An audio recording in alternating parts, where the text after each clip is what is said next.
में मैं आपसे अगुवे के आवश्यक गुणों के बारे में भाग 2 आवश्यक गुणों के बारे में बातचीत कर रहा था और 3 विशेष गुणों पर मैंने आपसे चर्चा की है। आपको स्मरण होगा और मैं जिनको स्मरण नहीं है उनके लिए एक स्लाइड को फिर से दिखाना चाहता हूँ, ताकि हम वहीं से शुरू करें जहाँ हम पिछले क्लास में खत्म किए थे। पिछले क्लास में 3 विशेष गुणों पर सबसे पहला जिसको मैं बता रहा था हास्य या मन का आनंद। और मैं ये बता रहा था यदि आप इस हास्य का या मन का आनंद का या मुस्कुराहट लाने की कला का इस्तेमाल नहीं करते हैं, एक आवश्यक गुण को आप खो दे रहे हैं। तो अगर आप अगुवे हैं, इस कला में महारत हासिल करने के लिए आप प्रयास कीजिए। क्या बात बोलने से, क्या काम करने से लोगों के चेहरों पर मुस्कुराहट छा जाती है। आप जहाँ जाते हैं वहाँ पे टेंशन दूर हो जाता है और आपकी उपस्थिति से लोग खुशी महसूस करते हैं। ये है हास्य का एक कला जो एक अगुवे में आवश्यक है। कुछ वचन हैं जो बाइबल में से मैं आपको पिछले क्लास में बताया था और फिर से वो वचन को मैं आपके सामने दिखाना चाहता हूँ। सपोपदेशक 3 का 4 में कहता है, रोने का एक समय है और हँसने का भी समय है। तो जब आप एक मसीही अगुवे हैं और आप मन का आनंद या मुस्कुराहट या खुशी का उपयोग करना चाहते हैं, आपके लिए एक समय है। किस समय में इस कला का इस्तेमाल किया जा सकता है? बाइबल एक जगह और भी कहती है, नीति वचन 17 का 22 में, मन का आनंद अच्छी औषधि है, परंतु मन के टूटने से हड्डियां सूख जाती है। कल्पना कीजिए आपके चारों ओर में अनेकों अनेकों परिवार हैं, अनेकों अनेकों लोग हैं जिनका मन प्रतिदिन टूटा रहता है। ये लोगों को और टेंशन देने का कोई आवश्यकता नहीं है। हमारा अपना घर में भी हमारा लोगों का, हमारे अपने प्रियजनों का, हमारे अपने रिश्तेदारों का मन टूटा रहता है। परमेश्वर हमारा इस्तेमाल करे इन टूटे हुए मनों के अंदर में खुशी लाने के लिए, क्योंकि जहाँ खुशी लेकर हम आते हैं, वहाँ जीवन को लेकर आते हैं। प्रभु हमको जीवन लाने वाला बनाया है। आप एक मसीही अगुवे हैं, आप जीवन देने वाले हैं, जीवन लाने वाले व्यक्ति हैं। मन का आनंद लोगों में फैलाना शुरू कीजिए और लोगों से अच्छी बातें बोलिए जिससे उनका मन खुश हो जाए, उनके चेहरों पर मुस्कुराहट छा जाए और ऐसा प्रभाव आप उत्पन्न कीजिए, लोग बोले इनकी उपस्थिति मुझे हमेशा चाहिए। वो बोलने से मुझे आनंद मिलता है, उनके बातचीत करने से मेरा बोझ हल्का हो जाता है। यीशु मसीह के साथ लोग ऐसे ही बोलते थे, बुद्ध भी क्या अच्छा बात बोला है, ऐसा तो हम किसी व्यक्ति से कभी भी नहीं सुने हैं। यही अभिषेक आपके अंदर में आने पाए और लोग आपसे कहने पाए, इन इस व्यक्ति के समान हम बातचीत और कहीं नहीं सुनते हैं। ये प्रभु का अभिषेक है जिनके सुनने से लोगों का दिल ठंडा हो जाता है, लोग अपने अंदर में आनंद महसूस करते हैं। अय्यूब कहता है 8 का 21 में, परमेश्वर तुझे हंसमुख करेगा और तुझसे जय जयकार निकालेगा। बहुत सारे लोग बिलख रहे हैं, बहुत सारे लोगों का दिल टूटा हुआ है, परिवार टूटा हुआ है। इस दुखी अवस्था के बीच में प्रभु का अभिषेक हमें हंसमुख करेगा, प्रभु की उपस्थिति हमें हंसमुख करेगी, प्रभु का उपस्थिति हमसे जय जयकार निकलवाएगी। जहां जहां हम जाएंगे, ये प्रभु का अभिषेक हमारे साथ जाएगा और लोग हंसमुख हो जाएंगे, लोगों के मुरझाए हुए चेहरे खिलना शुरू हो जाएंगे। ये है अभिषेक, इस कला का आप इस्तेमाल कीजिए। ये एक गुण के बारे में विस्तार से हम पिछले क्लास में देखे थे और मैं सोच रहा था कि इसको आपके लिए रिकैप करूं। दूसरा, गुस्सा। गुस्सा के बारे में मैं आपसे कहा था कि इसका इस्तेमाल करना चाहिए और इसका इस्तेमाल संभल कर करना चाहिए। एक पवित्र क्रोध है जिसका इस्तेमाल हम कर सकते हैं और पवित्र क्रोध का मैं डेफिनेशन इस प्रकार से दिया था, पवित्र क्रोध की जड़ें प्रेम में होती हैं। पवित्र क्रोध गुस्से के कारण गुस्सा नहीं होता है, वो प्रेम के कारण गुस्सा होता है। जैसे माता पिता अपने बच्चों के प्रति क्रोध दिखाते हैं, उनको नष्ट करने के लिए नहीं, लेकिन उनको बनाने के लिए। इस क्रोध को हम पवित्र क्रोध कहते हैं, जो बनाने के लिए, जो उनके उन्नति के लिए। और याद कीजिएगा, पवित्र क्रोध क्षणिक होता है। यीशु मसीह भी गुस्सा किया। एक बार उसने मंदिर में जाकर पूरे कबूतरों के और भेड़ों बकरियों के टेबल्स को उलट दिया, उनके पैसों को फेंक दिया और पिंजरे को खोल खोल कर उड़ा दिया। गुस्सा किया, लेकिन ये गुस्सा शाम के लिए नहीं है। पवित्र क्रोध क्षणिक होता है। क्या जब हम क्रोधित होते हैं, हमारा क्रोध क्षणिक है? यदि ऐसा है, हम पवित्र क्रोध के दायरे में हैं। लेकिन अगर हमारा क्रोध लंबा खिंच रहा है, आप पाप के दासत्व में फंसते चले जा रहे हैं। बाइबल का कुछ पद है जो मैं पिछले बार आपसे शेयर किया था, उनको फिर से शेयर करना चाहता हूँ। गुस्से के प्रति में बाइबल क्या कहती है क्रोध के विषय में? बाइबल इफिसियों 4:26 में कहती है, क्रोध तो करो पर पाप मत करो, सूर्य अस्त होने तक तुम्हारा क्रोध ना रहे। भजन 4:4 में कहता है, कांपते रहो और पाप मत करो। अगर आप ऊपर और नीचे के शब्दों को देखो तो मिलता जुलता शब्द है। इफिसियों 4:26 भजन 4:4 से निकल कर आया है। कांपते रहो को पौलुस ने लिखा है, क्रोध तो करो पर पाप मत करो। और भजन 4:4 कहता है, कांपते रहो और पाप मत करो। कांपते रहो, जब क्रोध जब हम करते हैं तो हमारा हाथ पैर हिलना शुरू कर देता है। अपने बिछौने पर मन ही मन सोचो और चुपचाप रहो। कभी कभी हमको अपने मुंह को बंद करने की भी आवश्यकता है। जब ज्यादा क्रोध आ रहा है, जब ज्यादा हमारा क्रोध से हमारा हाथ पैर हिल रहा है, हम अपना शरीर को काबू नहीं कर रहे लेकिन क्रोध से हिलते जा रहे हैं, उस समय में क्या करना है? मन ही मन आप विचार कर सकते हैं, मुंह को बंद रखिए, चुपचाप रहिए, अपने आप क्रोध शांत हो जाएगा। ये क्रोध को अवसर मत दो पाप करने के लिए। भजन 4:4 का यही बात है।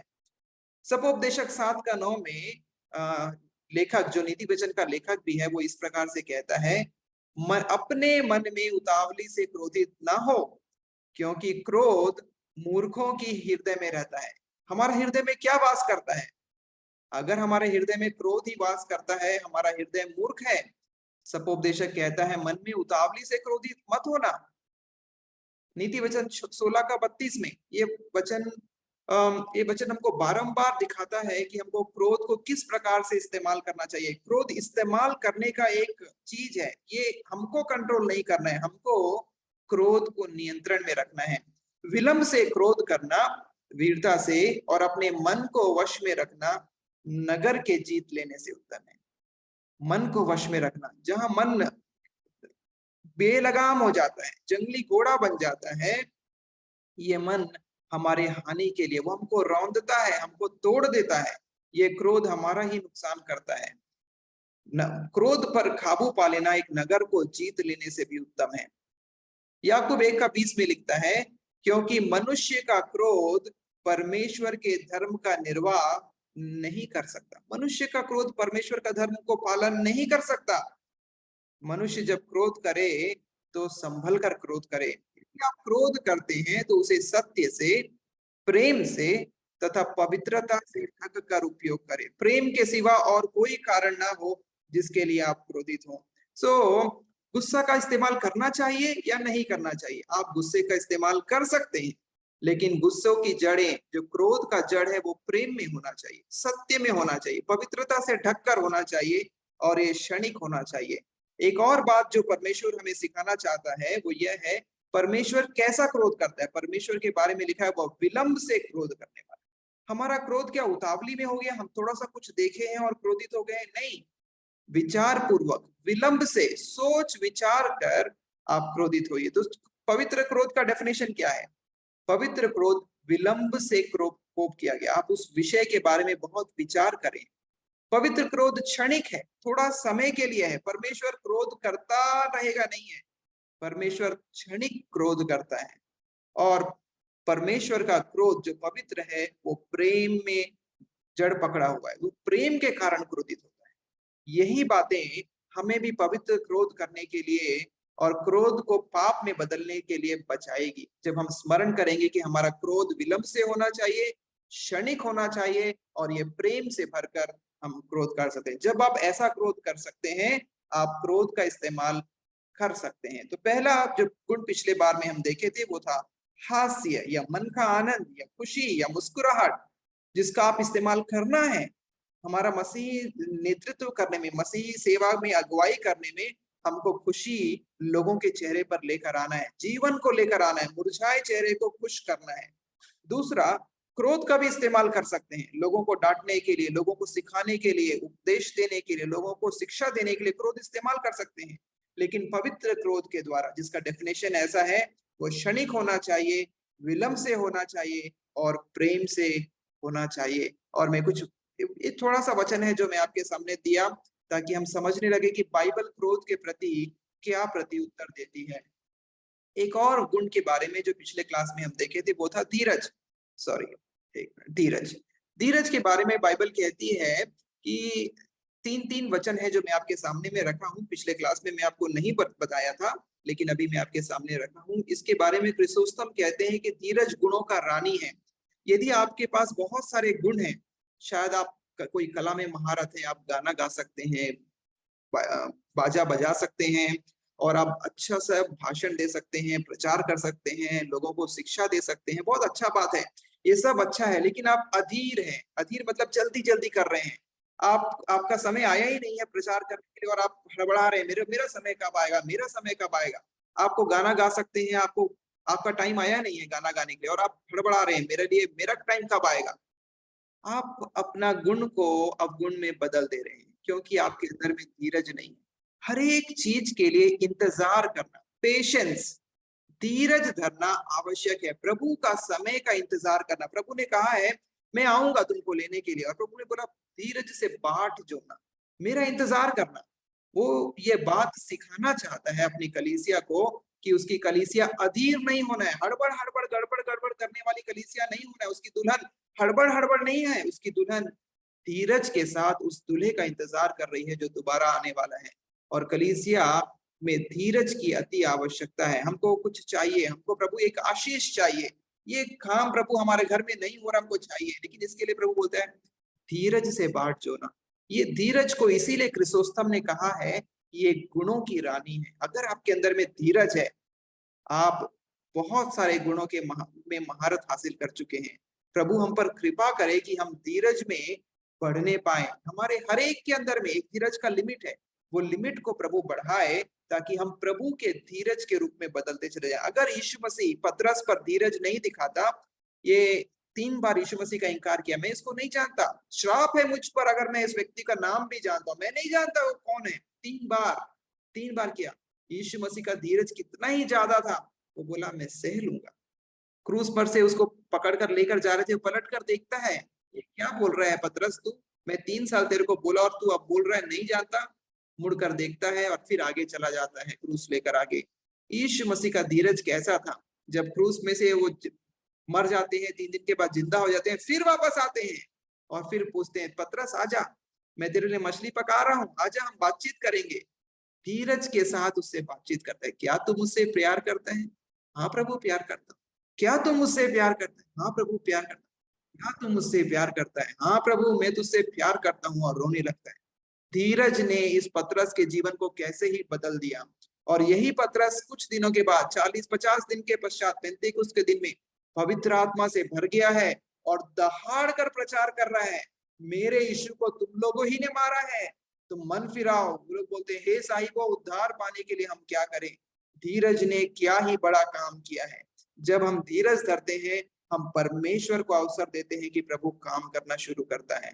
अपने अपने जीवनों में जब हम धीरज को मौका देते हैं, हम हड़बड़ हड़बड़ नहीं करते, गड़बड़ गड़बड़ नहीं करते, कंप्लेन करना प्रारंभ नहीं करते हैं, हम परमेश्वर को मौका देते हैं कि प्रभु मेरे जीवन में शांत बैठा हूं। अगर आप भजन संहिता 46 का 10 पढ़ेंगे तो वहां लिखता है कि चुप हो जाओ, शांत हो जाओ परमेश्वर के सामने में। हाँ, परमेश्वर को काम करने का मौका दे दीजिए। तो इफिसियों 4 का 2 में इस प्रकार से कहता है धीरज के बारे में, अर्थात सारी दीनता और नम्रता सहित और धीरज धरकर प्रेम से एक दूसरे की सह लो। धीरज धरना है। हमारा कोई पड़ोसी है, हमारा कोई मित्र है, हमारा चर्च वाला कोई है, बहुत सताता है, बहुत कड़वा कड़वा बोलता है, क्या करना है? धीरज धर दीजिए, प्रभु बदल देंगे। पतरस भी तो यीशु मसीह के बारे में कोई प्रेम का बात नहीं बोला था, उसको बोला था ये तो श्राप है मुझ पर, मैं उसको जानता ही नहीं हूँ, कौन है यीशु? यीशु तुम लोग बोलते हो, यीशु को हम जानते ही नहीं है। धीरज धरकर एक दूसरे की सह लीजिए। उस व्यक्ति ने आपके लिए प्रति अच्छा नहीं बोला, धीरज धर लीजिए। भजन 37 का 9 में कहता है, क्योंकि कर्मी लोग काट डाले जाएंगे, परंतु जो यहोवा की बाट जोते हैं, जो धीरज धरते हैं, वे ही पृथ्वी के अधिकारी होंगे। जो शांत रहते हैं, धीरज धरते हैं, चुप रहते हैं और इंतजार करते हैं, प्रभु को मौका देते हैं, प्रभु मैं शांत रहूंगा, तू काम कर, मैं यहाँ पे चुपचाप बैठा हूँ, प्रभु आप काम करें। और जब हम ऐसा काम करते हैं, प्रभु आपको पृथ्वी का अधिकारी बनाएगा और प्रभु आपके हाथ में अपना राज्य सौंपेगा। रोमियो 8 का 25 में कहता है, परंतु जिस वस्तु को हम नहीं देखते, यदि उसकी आशा रखते हैं, तो धीरज से उसकी बाट जोते हैं। प्रभु ने जो जो वायदा किया है आपके लिए, आपको प्रभु बड़ा बनाएगा, आपके द्वारा बहुत आश्चर्य कर्म करेंगे, ये आप विश्वास करते हैं। आप अपनी आंखों से देखे नहीं, आपको प्रभु एक बहुत बड़ा अगुवा बनाएंगे, आप अपनी आंखों से देखे नहीं है, लेकिन आप ये इस बात पर विश्वास करते हैं, इस बात के लिए आप बड़ी आशा के साथ इंतजार करते हैं, धीरज धरते हैं। आपके लिए जो जो प्रतिज्ञाएं प्रभु ने करी है उसको पूरा होने के लिए धीरज धरते हैं। प्रभु आपके लिए सब काम पूरा करने वाले हैं। हड़बड़ गड़बड़ करने वालों के लिए कोई काम पूरा नहीं होने वाला। धीरज धरकर जो आगे बढ़ते हैं उनके लिए प्रभु आश्चर्य कर्म करते हैं। ये 3 बातों को हम पिछले क्लास में हम देख रहे थे। हास्य, मन का आनंद, गुस्सा कैसे इस्तेमाल करना है और धीरज क्यों ये जरूरी है एक अगुवे के लिए, और क्या बाइबल हमें इस धीरज के विषय में सिखाती है। आज भी हम तीन गुणों के बारे में हम देखना चाहते हैं। 3 या 4 गुण हैं जिसके बारे में हम मनन करेंगे और आगे हम जाएंगे। मित्रता, यदि आप मसीही अगुवे हैं, आप मित्रता के इस के बिना आप आगे नहीं बढ़ सकते हैं। कई बार हम सोचते हैं हम अपना काम अकेले करेंगे, कोई मेरा साथ मत दे तो मत दे, लेकिन हम अपना काम अकेले कर देंगे। शायद आप गलत हैं। यीशु मसीह कभी भी अकेला अकेला काम करने के लिए किसी व्यक्ति को नहीं बुलाया। एक बार था जब वो पहली बार शिष्यों को सुसमाचार सुनाने के लिए भेजा, प्रभु का राज्य फैलाने के लिए भेजा, तो वो क्या किया, वो दो दो करके चेलों को भेजा। अकेला अकेला जाओ नहीं बोला है, अपना मर्जी से जाओ नहीं, कोऑपरेट करने के लिए एक साथ मिलकर मदद करते हुए आप आगे बढ़ो। जब प्रभु ने पृथ्वी का निर्माण किया तो वो भी मनुष्य आदम को अकेला बनाया, लेकिन बाद में देखा ये आदम का अकेला रहना अच्छा नहीं, उसके लिए एक मित्र बनाया, उसके लिए एक सहायक बनाया और मिलकर काम करने के लिए बनाया। प्रभु कभी भी नहीं चाहते हैं कि मनुष्य अकेला अकेला प्रभु का राज्य का निर्माण करे। प्रभु चाहते हैं कि लोग मिलकर रहें, मित्रता के साथ रहें, दोस्तों के साथ रहें, कम्युनिटी में रहें, समाज में रहें। एक वनवास में चले जाएंगे और वनवास में अकेला प्रभु का सेवा करेंगे, ऐसा प्रभु का इच्छा नहीं है। आप अगुओं को कैसे पहचान सकते हैं? कौन है मसीही अगुआ? मसीही अगुआ वह है वो जिसके पास कम्युनिटी है, जिसके पास दोस्त लोग हैं, जिसके पास एक परिवार है, जिसके पास एक बड़ा परिवार है और जो सब लोगों को लेकर चलता है, वही अगुआ है। अगुआ अकेला अकेला नहीं चलता है। अगुआ के पास भेड़ होना आवश्यक है। बिना भेड़ का वो अगुआ अगुआ नहीं रहेगा। वो अकेला चलने वाला एक राहगीर है, वो से केवल राही है और एक परदेश में चला जा रहा है। लेकिन जिस अगुए के पास भेड़ है वही अगुआ अगुआ होता है। तो यदि आप मसीह अगुआ हैं या मसीह अगुआ बनना चाहते हैं, आपके पास एक कम्युनिटी होना चाहिए, एक समाज होना चाहिए, लोगों का झुंड होना चाहिए जो आपके इर्द गिर्द घूमना चाहिए। पौलुस के बारे में जरा एक कल्पना कीजिए। एक क्लास था जब मैं पौलुस के बारे में बताया था कि पौलुस हमें क्या सिखाता है नेतृत्व के बारे में। एक पूरा क्लास है जो आपके पास है। पौलुस का जीवन को देखिए, उसके पास कितने लोग थे। कुछ नाम मैं यहाँ लिखा हूँ, लेकिन आप रोमियो 16 पढ़िएगा, नामों का झुंड है। पहला कुरिन्थियों पढ़िए, दूसरा कुरिन्थियों पढ़िए, उसका लेटर्स को पढ़ते जाइए। हर एक लेटर्स में वो नामों का झड़ी लगाकर, जैसे बारिश के दिनों में झड़ी गिरती है वैसा उसके आसपास में लोगों का झुंड है। हमेशा किसी न किसी लोगों को लेकर चलता है। तिमिथियुस, तीतुस, लूका, अक्विला, प्रिस्किल्ला, मरकुस, ये सब उसका अपना वफादार लोग हैं। वफादार लोगों का झुंड पौलुस के साथ था। पौलुस क्यों सफल हुआ? पौलुस का नेतृत्व आज भी हम याद करते हैं। पौलुस ने सुसमाचार को इतना दूर तक फैला दिया, क्यों लेके गया? क्योंकि उसके पास वफादार लोग उसके साथ में थे जो उसका काम करने के लिए मदद करते थे। आप अगर बहुत दूर तक जाना चाहते हैं, आप लोगों को लेकर चलिए। एक अच्छा मित्र बनाए जो आपके साथ प्रार्थना कर सकता है। एक अच्छा मित्र बनाए जो आपको प्रचार में मदद कर सकता है। एक अच्छा मित्र बनाए जो गीत में आपका सहायता कर सकता है। एक अच्छा मित्र बनाए जो आपके आउटरीच में आपकी सहायता कर सकता है। एक अच्छा मित्र बनाए जो काउंसलिंग में आपका मदद कर सकता है। आपको लोगों को लेकर चलने की आवश्यकता है, लोगों के साथ मिलकर काम करने की आवश्यकता है। किसी ने कहा है यदि आप जल्दी जल्दी जाना चाहते हैं आप अकेले चले जाइए, लेकिन अगर आप दूर तक जाना चाहते हैं लोगों को लेकर चलें, मित्रों को बनाकर चलें, लोगों को तैयार कीजिए जो आपके वफादार बन सके। आप अकेला ज्यादा काम नहीं कर पाएंगे। अगर आप चाहते हैं प्रभु के लिए ज्यादा काम करना या बहुत महान काम करना, ये आपके अकेले से संभव नहीं है। आपको लोगों की आवश्यकता है। हो सकता है आप पास्टर हैं, हो सकता है आप क्रिश्चियन टीचर हैं, हो सकता है आप मसीह अगुवे हैं किसी न किसी क्षेत्र में, हो सकता है आप कम्युनिटी लीडर हैं। अकेला ये काम आपसे संभव नहीं है। प्रभु यीशु मसीह ने अपने लिए 12 चेलों को बना लिया था। आपको भी अपने लिए शिष्यों को तैयार करने की आवश्यकता है। आप अकेले प्रभु का महान काम को अकेले नहीं कर सकते हैं। दाऊद के नेतृत्व पर एक बार नजर कीजिए। वो पहले 400 लोगों को अपने झुंड में शामिल कर लिया, 400 लोग कम पड़ गए, फिर वो 600 लोगों को बना लिया, वो भी कम पड़ गए और लोगों को इकट्ठा कर लिया। ये दाऊद का नेतृत्व था। वो लोगों को इकट्ठा करता चला जा रहा है, लोगों के साथ मिलकर काम करता चला जा रहा है। वफादार लोगों को तैयार करता चला जा रहा है। हमारा भी काम यही है। अगर हम प्रभु का राज्य का निर्माण करना चाहते हैं, अकेले अकेले प्रयास मत कीजिए, आप हार जाएंगे, थक जाएंगे, दुखित हो जाएंगे और निराश हो जाएंगे, आपका काम बंद हो जाएगा। लेकिन अगर आप अपना काम को विस्तार करना चाहते हैं, लोगों के साथ मिलकर काम कीजिए, लोगों को तैयार कीजिए। आप ये मान लीजिए, प्रभु हमारा शक्ति सीमित है, हम ये बड़े काम को अकेले नहीं कर सकते। प्रभु जब तक आप हमारे साथ वफादार लोगों का झुंड, एक टीम को तैयार नहीं करेंगे, हम ये काम अकेला नहीं कर पाएंगे। प्रभु मदद कीजिए। दाऊद को मदद किया। दाऊद को कहां से लोग मिल गए थे? शाऊल तो राजा था, राजा इसके पीछे पड़ गया था मारने के लिए, लेकिन प्रभु ने दाऊद का मदद किया है, उसको एक टीम दे दिया है। प्रभु आपको भी एक टीम देगा। आप प्रभु से प्रार्थना कीजिए और प्रभु आपके लिए मदद लेकर आएगा। अगुओं को सर्वश्रेष्ठ लोगों को आकर्षित करने की कला रखनी चाहिए। आपका टीम में सर्वश्रेष्ठ लोग होना चाहिए। कौन?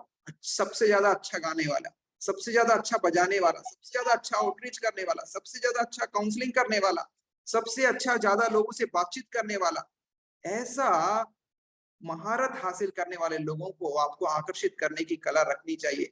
लोगों को मत गवाएं, अपने वफादार लोगों को जाने मत दीजिए, अपने लोगों के साथ प्रेम पूर्वक रखिए, अपना भेड़ की चौकसी कीजिए। एक बार यीशु मसीह का चरवाहे के बारे में बताते हैं। अच्छा चरवाहा कौन है? उसका 100 भेड़ था, एक भेड़ खो गई, और एक भेड़ के लिए क्या कर रहा है? वो रात में जा रहा है, ढूंढ रहा है, मेरा भेड़ कहाँ चला गया है, मेरा एक अच्छा मित्र कहाँ चला गया है, मैं उसको पकड़ कर लाऊंगा। अपने हर एक व्यक्तियों की आप परवाह कीजिए। प्रभु ने कितना व्यक्ति आपके झुंड में दिया है? हो सकता है आपका अपना परिवार ही आपका झुंड है। 4 व्यक्ति 5 व्यक्ति संभाल कर रखें, इनको बढ़ाएं और इनके प्रति मेहनत कीजिए। हो सकता है प्रभु ने आपको 15-20 व्यक्ति दिए हैं, पड़ोसियों को दिया है, आसपास के लोगों, इनको संभाल कर रखें, इनके साथ मित्रता के साथ रहें और इनका इस्तेमाल कीजिए ताकि ये प्रभु का राज्य का निर्माण कर सकें।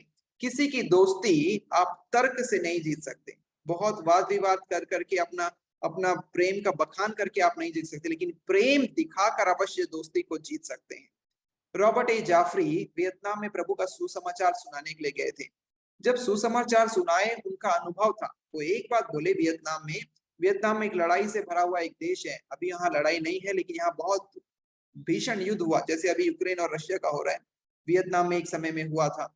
वो इस लड़ाई से टूटा हुआ एक जगह में जाकर प्रचार करना शुरू किए हैं और ये अनुभव वे बताए हैं। वो लिखते हैं, कोई भी चीज स्नेह की जगह नहीं ले सकती है। बुद्धि और तर्क काम नहीं करेगा। आपका बाइबल का ज्ञान पर्याप्त नहीं है। आप उत्पत्ति से लेकर नया नियम तक, प्रकाशित वाक्य तक अच्छे से जानते हैं, ये ज्ञान पर्याप्त नहीं है। आपको प्रेम जाहिर करना ही पड़ेगा। बिना प्रेम के आप प्रभु का कार्य नहीं कर सकते हैं। ज्ञान पर्याप्त नहीं है। जेफरी लोगों को दिल से प्यार करते थे। आपका अगुवाई कैसे सफल होगा? कब जानेंगे आप कि आपका अगुवाई सफल है? जब आप लोगों को दिल से प्यार करेंगे। आप देखेंगे प्रभु आपका कार्य को आशीष दे रहा है, लोग आपके साथ जुड़ते जा रहे हैं, और जब आप लोगों से दिल से प्यार कर रहे हैं, लोग आपके साथ काम करने के लिए खुश हैं। कुछ कुछ वचन है, मैं आप लोग, कोई लोग अनम्यूट कीजिए, एक एक करके एक एक वचन पढ़िए। पहला व्यक्ति कोई नीति वचन 27 का 17 पढ़ दीजिए। पहला कोई भी अनम्यूट कीजिए, पढ़ लीजिए। जैसे लोहा लोहे को चमका देता है, वैसे ही मनुष्य का मुख अपने मित्र की संगति से चमकदार हो जाता है। ओके, जैसा लोहा लोहे को चमकाता है। आपका मित्र आपको करेक्शन देगा, आपका मित्र आपको बोलेगा आप सही नहीं है, तैयार हो जाइए चमकने के लिए। चमकना है मतलब रगड़ना है। लोहा लोहे से रगड़ता है और चमकदार बन जाता है। अगर आप पवित्र बनना चाहते हैं, चमकदार बनना चाहते हैं, बिना रगड़े आप पवित्र नहीं बनेंगे। नरम नरम काम करने से आपको सब लोग वाह वाह वाह वाह वाह अच्छा काम कर रहा है ये बोलने से आप पवित्र नहीं बनेंगे। आप पवित्र कब बनेंगे? जब आपका मित्र आपको बोलेगा ये काम सही नहीं है, तुमने ये काम गलत किया है, इसको ऐसा करना चाहिए, ये बात जो आपने उनसे बोला है ये सही नहीं था, ऐसा। आप जब रगड़ रहे हैं, आप पवित्र बन रहे हैं। नीति वचन बोल रहा है, कौन आपको रगड़ सकता है? अगर आपका दुश्मन आपको रगड़ेगा, आप उससे नाराज रहेंगे, आप उससे दूर रहेंगे। मित्र ही आपके पास में रहता है, ये मित्र ही आपको बोल सकता है ये काम सही नहीं था, इसको अच्छे ढंग से करना था। आप चमकदार बन रहे हैं। दूसरा वचन पढ़ दीजिए, कोई भी लोग, दूसरा व्यक्ति अनम्यूट कीजिए। क्रोधी मनुष्य का मित्र न बनना, सच क्रोध करने वाले के संग न चलना, कहीं ऐसा न हो कि तू उसकी चाल सीखे और तेरा प्राण फंदे में फंस जाए। ओके, सो मैं ये जब आपको मित्र मित्र का बात बोल रहा हूँ, इसका मतलब ये नहीं कि पूरा दुनिया को आपका मित्र बनाना है, ऐसा नहीं है। क्रोधी मनुष्य का मित्र नहीं होना है, पापी व्यक्ति का मित्र नहीं होना है। आपका मित्र कौन होना है? जो प्रभु से प्रेम रखता है, जो आपका समान का विचार रखता है, जो प्रभु के लिए हर कुछ काम करने के लिए तैयार होता है। आपका मित्र आपका विचार के समान वाला ही व्यक्ति होना चाहिए। क्रोधी व्यक्ति का मित्र मत होना। प्रभु बाइबल हमको समझाती है किसके साथ मित्रता करनी है और किसके साथ मित्रता नहीं करनी। एक जगह बाइबल एक और वार्निंग देती है, बुरी संगति अच्छे चरित्र को बिगाड़ देती है। यदि आप बुरे लोगों को मित्र बना रहे हैं, आपका सुंदर चरित्र नष्ट हो जाएगा। सावधान रहिए आप किससे मित्रता करते हैं। तीसरा वाला वचन भी कोई और पढ़ दीजिए। एक से दो अच्छे हैं क्योंकि उनके परिश्रम का फल अच्छा फल मिलता है, क्योंकि यदि उनमें से एक गिरे तो दूसरा उसको उठाएगा, परंतु हाय उस पर जो अकेला होकर गिरे और उसका कोई उठाने वाला ना हो। Thank you. सो एक बात और आप बाइबल में देखिएगा, एक से दो अच्छे हैं। कई बार हमको अकेला ही चलना पसंद है क्योंकि हम किसी के साथ एडजस्ट नहीं होते हैं। हमारा बात किसी को पसंद नहीं आता, किसी का बात हमको भी पसंद नहीं आता। आप एक गड्ढे में गिरने वाले का काम कर रहे हैं, एडजस्ट करना सीखिए लोगों को। एक से भले दो हैं। प्रभु हमको 2 लोगों के साथ या 3 लोगों के साथ या 50 लोगों के साथ मिलकर चलने के लिए बुलाता है। क्या आप एडजस्ट करने वाले लोग हैं? क्या आप लोगों को सहने वाले लोग हैं? हम लोगों को सहने वाले बनना है, एडजस्ट करने वाले बनना है, लोगों के साथ साथ चलने वाले होना है। अगर एक कंजेस्टेड जगह है तो वहां पे लोगों के साथ एडजस्ट होकर बैठने वाले लोग बनना है। क्योंकि जब हम ऐसा करते हैं, जब हम गिरेंगे तो वो हमको उठाएगा, और जब वो गिरेगा हम उसको उठाएंगे। बाइबल यही बात बताती है, हम अकेला अकेला नहीं चलना है, हमको लोगों के साथ मिलकर चलना है। मेरा समय समाप्त हो गया है, लेकिन एक बात बोलकर मैं समाप्त करूंगा 1 मिनट के अंदर में। एक और गुण है जिसके बारे में बाइबल हमें बताती है। मैं आपको शुरू में पिछला क्लास का बारे में बता रहा था, हास्य, गुस्सा और धीरज। आज मैं आपको बताया कि हमको मिलकर चलना है, मित्रता करना है। इसके साथ एक और बात होना है, वो है प्रेरक शक्ति, इंस्पिरेशन।